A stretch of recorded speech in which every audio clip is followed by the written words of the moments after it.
Picture this. You're boarding a 14-hour flight to Tokyo, crammed into economy class, staring at what looks like the world's smallest seat. Your knees are already touching the seat in front of you, and you haven't even sat down yet. The passenger next to you has already claimed both armrests and that crying baby 3 rows back. Yeah, they're going to be your soundtrack for the next half day. Sound like a nightmare? It doesn't have to be.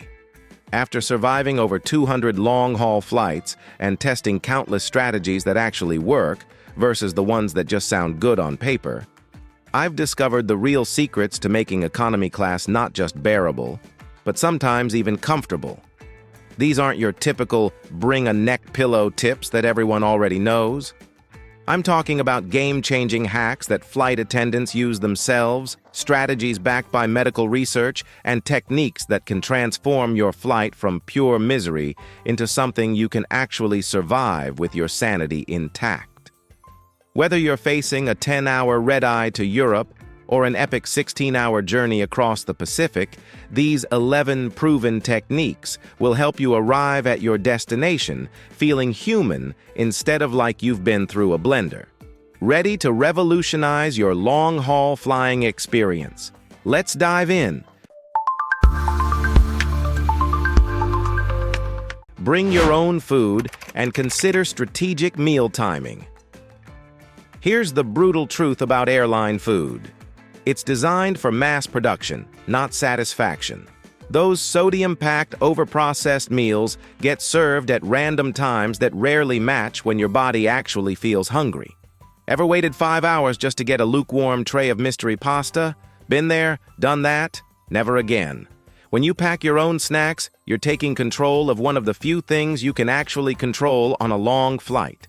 Your body's already dealing with cabin pressure changes, recycled air, and disrupted circadian rhythms. The last thing it needs is a sugar crash from airline cookies or excessive sodium that'll make dehydration worse. What works best? Light, low-sodium foods that won't leave you bloated. I swear by soft-dried fruits, unsalted nuts, plain crackers, and simple sandwiches. These keep you satisfied without making you feel uncomfortable at 35,000 feet. Here's an advanced tip backed by chronobiology research. For flights over 12 hours, try eating just one small light meal during the entire journey. For 8 to 9 hour flights, consider not eating at all. Why? Studies on circadian rhythm disruption show that arriving with an empty stomach can help your body adjust to new time zones faster. It's a natural reset mechanism that experienced travelers have used for decades. Upgrade from a basic water bottle to a wide-mouth thermos. If you're eating less during long flights, hydration becomes absolutely critical. And here's something that might shock you. Cabin air humidity typically ranges between 10 to 20%, which is drier than most desert environments.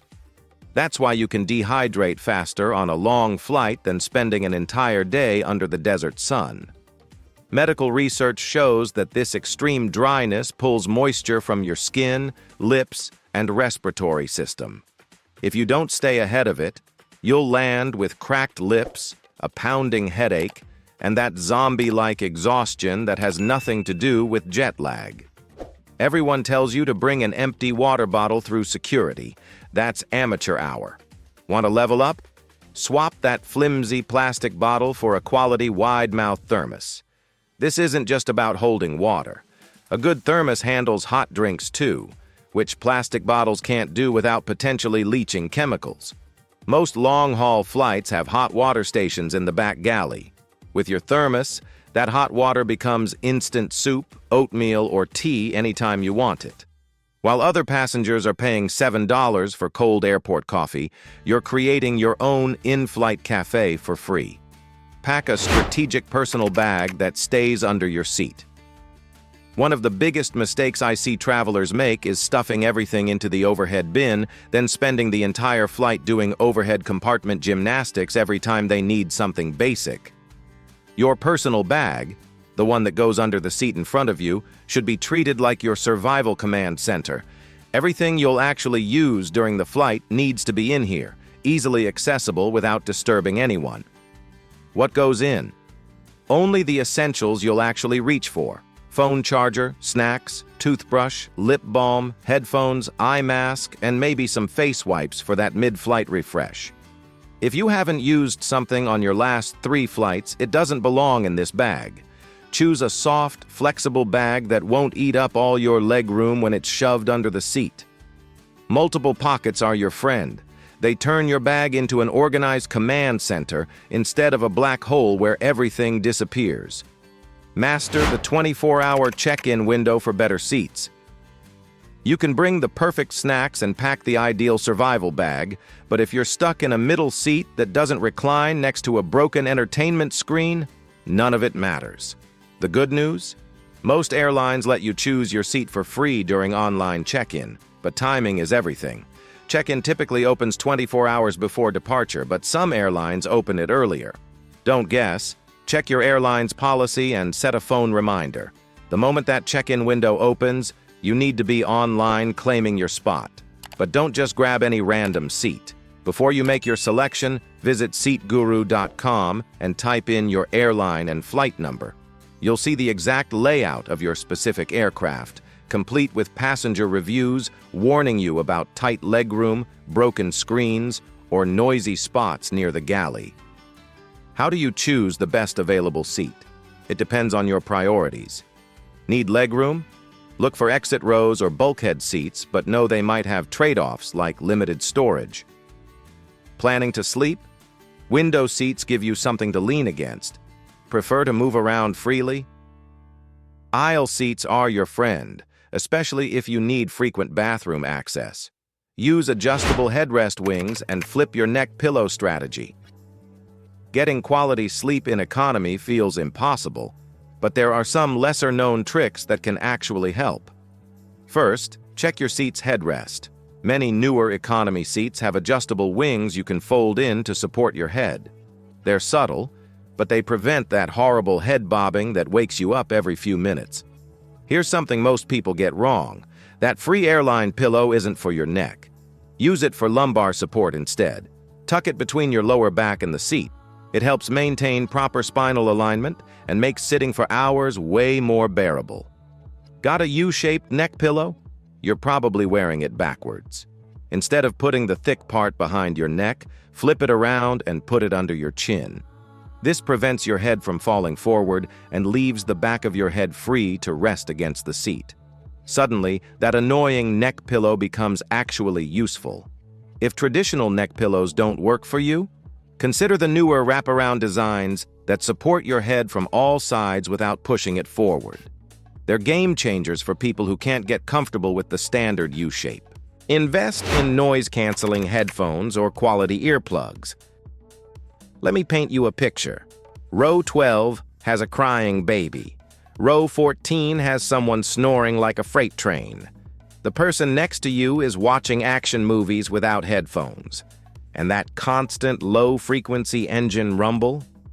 Aviation medicine research shows that prolonged exposure to aircraft engine noise can contribute to fatigue and stress, making it harder to relax or sleep. This isn't an exaggeration. It's Tuesday on any long-haul flight. That's why noise-canceling headphones aren't a luxury. They're a necessity for maintaining your sanity.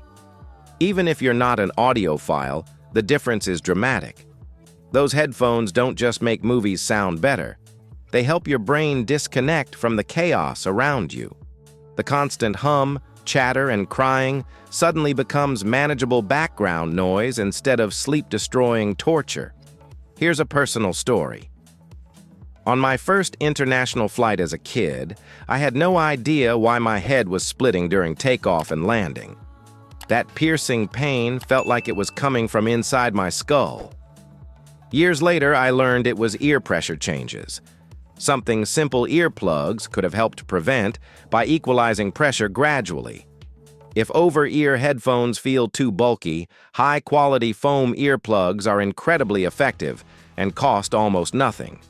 They transform sharp, jarring sounds into a soft, low whoosh that's actually soothing. Buckle your seatbelt over your blanket and lower your tray table before sleeping. You've got your sleep setup perfect. Neck pillow positioned, eye mask on, noise-canceling headphones creating your peaceful bubble. Then a flight attendant taps your shoulder mid-dream just to check your seatbelt or tries to wake you because they can't access your tray table. It's frustrating and completely avoidable. Here's how to sleep smart. Always buckle your seatbelt over your blanket or jacket, not under it. It looks a bit odd, but flight attendants can see you're buckled without disturbing you during turbulence checks. They'll give you a quick visual confirmation and move on. If you're planning to skip the meal service and sleep through it, lower your tray table before you doze off. This lets flight attendants quietly set your meal down without waking you. A simple courtesy that makes a huge difference. These tiny adjustments prevent those sleep-destroying interruptions that can ruin your rest on a long flight. Wear compression socks to prevent swelling and improve circulation. Ever stepped off a long flight and looked down to find your ankles looking like water balloons? That stiff, swollen feeling after 10+ hours in the same cramped position isn't just uncomfortable. It's your body warning you that circulation isn't keeping up. The American Heart Association confirms that compression socks are highly effective for improving circulation during long flights.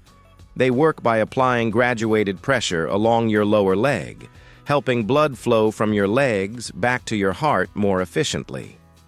This reduces swelling and lowers the risk of deep vein thrombosis, a serious condition that can occur during prolonged periods of immobility. Medical studies show that even healthy individuals can experience significant leg swelling on flights longer than 4 hours. Compression socks aren't just for elderly passengers or people with medical conditions. They're beneficial for anyone sitting still for extended periods. Beyond the health benefits, compression socks make the flight more comfortable. They keep your feet warm when the cabin gets cold, while quietly protecting your circulation. If you've ever had trouble getting your shoes back on after landing, this simple addition to your travel gear will make a noticeable difference. Dress in comfortable, flexible layers for temperature changes. Forget trying to look fashionable on a long flight. You're not walking a runway. You're surviving a pressurized tube with unpredictable temperature swings. Aircraft cabin temperatures can vary significantly due to factors like outside air temperature, passenger load, and system settings. The key is flexible, breathable layers. Soft joggers or loose-fitting pants give you room to stretch without restricting circulation. A light shirt underneath a hoodie or zip-up jacket gives you options when the cabin temperature fluctuates. Here's a frequent flyer secret. Bring a large, lightweight scarf. That single item can be a blanket, pillow, neck warmer, or eye cover depending on what you need. One versatile piece that solves multiple problems. Comfortable clothing isn't just about feeling good.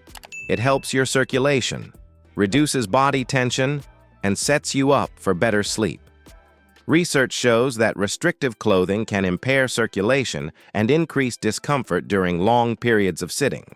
Move regularly to prevent stiffness and blood clots. That moment when your legs go completely numb and you start questioning every life decision that led you onto this flight. That's not just discomfort, it's your body signaling that prolonged immobility is affecting your circulation. Medical research consistently shows that sitting immobile for hours increases the risk of blood clots, particularly in the deep veins of the legs. The Aerospace Medical Association recommends moving at least every 1 to 2 hours during long flights to maintain healthy circulation. Every hour or two, you need to move. Stand up, take a slow walk down the aisle, stretch near the lavatories if there's space. Even simple in-seat exercises help. Flex your toes, roll your ankles, shrug your shoulders, do small arm circles. These micro movements are better than staying frozen in place. Some airlines include in-seat stretch routines in their entertainment systems. It might look like filler content, but it's genuinely useful when you're 10 hours in and your body is crying for movement. Pack familiar comfort items when traveling with children. Flying long haul with kids isn't about making the experience perfect. That's impossible. It's about making it manageable for both them and you. Child psychology research shows that familiar objects help reduce anxiety in stressful or unfamiliar environments. Start with items they already know and love. Their favorite snack, a small blanket that smells like home, that special stuffed animal they reach for at bedtime. Kid-sized noise-canceling headphones help more than you'd expect. Studies show that reducing ambient noise can significantly improve children's ability to focus and relax. They cut through the background hum and help children focus during screen time or fall asleep with fewer distractions. Pack an extra outfit. It doesn't take much space but could save you from a major mess mid-flight. And if you're traveling with another adult, don't try to power through everything alone. Take turns, share responsibilities. Even a 10-minute break to breathe can make you a better parent at 35,000 feet. These 11 strategies can transform your long-haul economy experience from pure survival mode into something actually manageable. Some might seem small on their own, but together they create a system that helps you arrive less tense, more rested, and ready to enjoy your destination instead of needing 3 days to recover. The science behind these techniques, from circadian rhythm research to circulation studies, proves that small changes can have major impacts on how your body handles the stress of long-distance flying. Which of these tips surprised you most? Have you discovered any long flight hacks that work for you? Drop a comment below. I rate every single one and love hearing about what works for fellow travelers. If you found this video helpful, please hit that like button and subscribe to Journey Tips for more travel insights like this. Share this with anyone who's facing a long flight. These strategies could save their sanity.